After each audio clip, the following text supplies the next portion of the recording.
O Ourense xogaba en Narón na procura dos 3 puntos, pero tamén na memoria de Miguelón, o seu utillero que faleceu repentinamente a pasada semana e polo que se gardou un sentido minuto de silencio no campo departamental.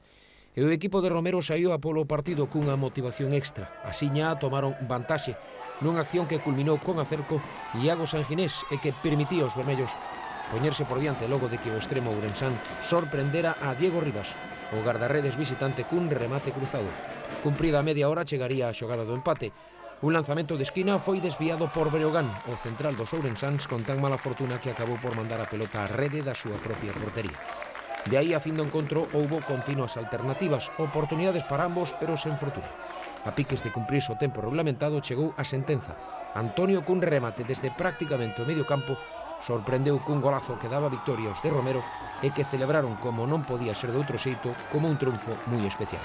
Era a victoria que todo o equipo desexaba ofrecer a Miguelón, o utillero que en tan só un ano gañarase o agarimo de toda a familia vermella. Menos fortuna tivo o Verín en Vigo. Desta volta visitaba o campo do Bao diante do Coruxo, un dos importantes do grupo de firmes candidatos a lutar polas prazas de ascenso.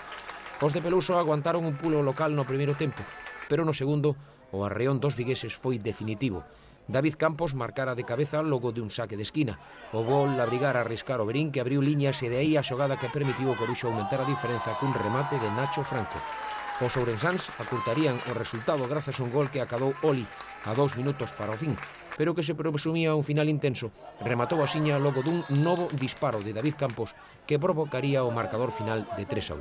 Na próxima xornada, os dous equipos da provincia xogarán como locais. O Couto acolle a visita do Cerceda o domingo, desde as 5 da tarde, na mentras que no Xosé Arquiz o Verín recibirá a visita do Compostela.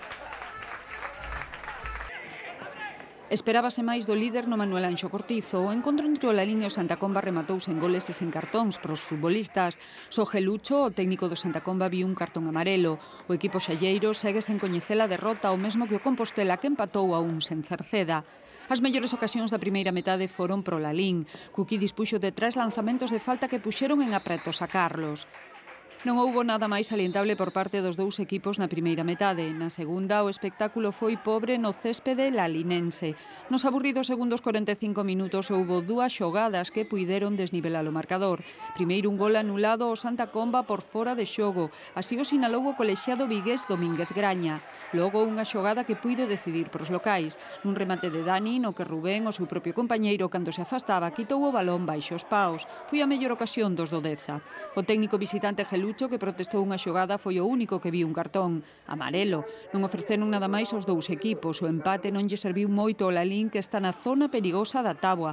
Ocupa a 17ª posición con 5 puntos. O Santa Comba segue líder cun punto de vantaxe sobre o Ourense e o Montañeros.